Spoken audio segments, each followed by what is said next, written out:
Record বৃষ্টিপাতে বিপর্যস্ত নগরবন্দরী চট্টগ্রাম। রাঙ্গুনিয়া, রহমাননগর পাহাড় ও দেয়াল ধসে 2 জন মারা গেছেন। আর কক্সবাজারে পাহাড় ধসে 1 জন এবং রাঙামাটিতে গাছ চাপায় প্রাণ গেছে আরও 1 জনের। ভারী বর্ষণে রেলপথ ডুবে যাওয়ায় 16 শহরে প্রায় 6 ঘন্টা ধরে 800 যাত্রী নিয়ে আটকা পড়ে আছে পর্যটন এক্সপ্রেস। এ নিয়ে বিস্তারিত জানাতে চট্টগ্রাম থেকে যোগ দিচ্ছেন আমাদের সহকর্মীরা। প্রথমেই যুক্ত হতে চাই শোয়েবের সাথে। শোয়েব, বন্দরনগরীতে এখনো কি বৃষ্টি হচ্ছে কিনা এবং জানাবেন জলাবদ্ধতার সবশেষ পরিস্থিতি কি?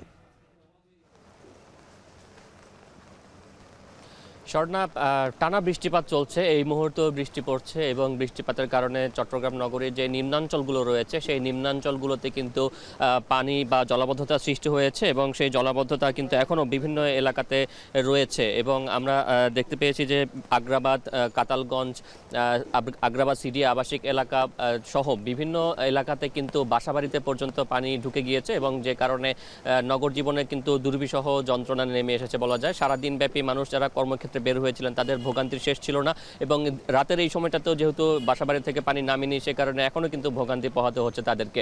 এবং নগরের এইসব সমস্যা সমাধানে কিন্তু একটি বিশেষ টিম গঠন করা হয়েছে, যারা যেখানে জলাবদ্ধতা সৃষ্টি হচ্ছে সেখানকার নালা নর্দমা দ্রুত পরিষ্কার করার জন্য তারা চেষ্টা চালিয়ে যাচ্ছেন। তবে এখন পর্যন্ত কিন্তু খুব যে উন্নতি হয়েছে পরিস্থিতি সেটি বলা যাচ্ছে না, কারণ টানা বর্ষণে তাদেরও কিন্তু কাজ করতে বেগ পেতে হচ্ছে। এবং নগরীর বিভিন্ন জায়গাতে বিশেষ করে টাইগার পাসের কথা বলতে পারি, সেখানে সড়কে গাছ পড়ে যান চলাচল সাময়িক সময়ের জন্য বন্ধ ছিল। পরবর্তীতে কিন্তু প্রশাসন দ্রুততম সময়ের মধ্যে সেই গাছ তারা সরিয়ে ফেলেছে এবং বর্তমানে যান চলাচল স্বাভাবিক রয়েছে। নগরের পাশাপাশি উপজেলাগুলোর কথা একটু বলতে চাই। বিশেষ করে রাঙ্গুনিয়াতে কিন্তু ঈসানগর গুচ্ছগ্রামে পাহাড় ধসে এক নারীর মৃত্যু হয়েছে এবং এর পাশাপাশি রাঙ্গুনিয়া, রাউজান ও হাটহাজারী, ফটিকছড়িতে বিভিন্ন জায়গাতে কিন্তু সংলগ্ন যে নদীগুলো রয়েছে, বিশেষ করে কর্ণফুলী এবং হালদা নদীর পানি বৃদ্ধি পেয়ে বিভিন্ন জায়গাতে কিন্তু লোকালয়ে পানি ঢুকে পড়েছে এবং জলাবদ্ধতার কারণে বিভিন্ন গ্রামে সড়কে পানি ঢুকে পড়েছে এবং সেখানে যারা ঝুঁকিপূর্ণভাবে পাহাড়ের পাদদেশে রয়েছেন কিংবা বন্যায় ক্ষতিগ্রস্ত হতে পারেন এমন সব ঝুঁকিপূর্ণ বসতিতে যারা রয়েছেন তাদেরকে নিরাপদ আশ্রয়ে সরে যাওয়ার জন্য কিন্তু উপজেলা প্রশাসনগুলোর পক্ষ থেকে আশ্রয়কেন্দ্র খোলা হয়েছে, মাইকিং করা হয়েছে এবং একই সাথে হটলাইন বা কন্ট্রোল রুমও কিন্তু খোলা হয়েছে এবং সেই জায়গাগুলোতে জরুরি প্রয়োজনে জরুরি সেবার জন্য যারা বাসিন্দারা রয়েছেন তাদেরকে যোগাযোগের জন্য অনুরোধ করা হয়েছে। এবং আমরা যেটি জেনেছি যে রাঙ্গুনিয়া, রাউজান, চট্টগ্রাম, হাটহাজারী সহ বিভিন্ন উপজেলাতে যে সকল বিদ্যালয়ে অর্ধবার্ষিক পরীক্ষা চলমান ছিল, আজকের দিনে সেই অর্ধবার্ষিক পরীক্ষা কিন্তু অনেক বিদ্যালয়ে স্থগিত করা হয়েছে এবং আবহাওয়ার উপর ভিত্তি করে কিন্তু পরবর্তী পদক্ষেপ নেওয়া হবে বলে কিন্তু বিদ্যালয় কর্তৃপক্ষ জানিয়েছে। এবং ফটিকছড়িতে এরই মধ্যে আগামী 24 ঘন্টায় ভারী বর্ষণের পূর্বাভাস দিয়ে সেখানে অস্থায়ী বন্যা সৃষ্টি হতে পারে বা স্বল্পমেয়াদী বন্যা সৃষ্টি হতে পারে এমন শঙ্কার কথা প্রশাসন জানিয়েছেন এবং সেই শঙ্কা থেকে নাগরিকদের নিরাপদে সরে যাওয়ার জন্য কিন্তু অনুরোধ জানানো হয়েছে। অর্থাৎ টানা যে বৈরী আবহাওয়া, সেই বৈরী আবহাওয়াতে জনজীবন একদিকে যেমন বিপর্যস্ত, অন্যদিকে প্রশাসনও কিন্তু চেষ্টা চালিয়ে যাচ্ছে পরিস্থিতির উন্নতি কিংবা যানবাহনের নিরাপত্তা বিধানে। স্বর্ণা। সহকর্মী শোয়েব রহমান জানাচ্ছিলেন আগ্রাবাদ থেকে সেখানকার সবশেষ পরিস্থিতি। এ পর্যায়ে মাহফুজ করিমের সাথে যোগ দিতে চাই। মাহফুজ, প্রায় 6 ঘন্টার বেশি সময় ধরে শতাধিক যাত্রী নিয়ে রেলটি আটকা রয়েছে। রেল কর্তৃপক্ষ তাদের উদ্ধারে কি ব্যবস্থা নিয়েছে জানাবেন?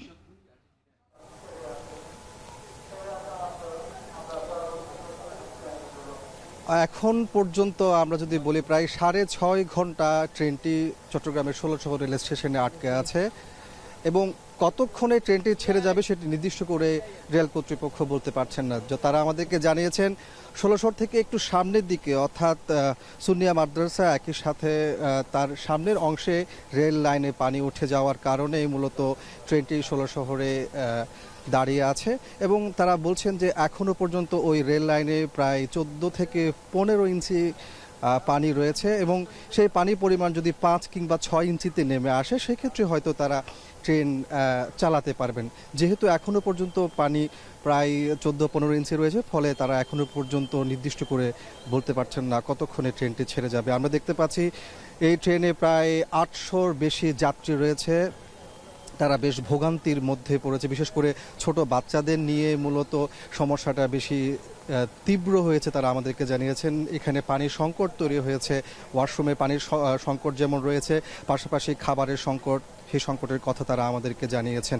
এবং তারা বলছেন যে আসলে কবে নাগাদ সেটি ছাড়বে এই ধরনের দুশ্চিন্তা তাদের মধ্যে ভর করেছে। আপনি জানেন যে গত 3 দিন ধরে চট্টগ্রামে টানা বৃষ্টি হচ্ছে, যেখানে গত 24 ঘন্টায় 386 মিলিমিটার বৃষ্টিপাত রেকর্ড করা হয়েছে। এর মধ্যে নগরীর যে নিচু এলাকাগুলো রয়েছে সেগুলো একেবারে পানির নিচে।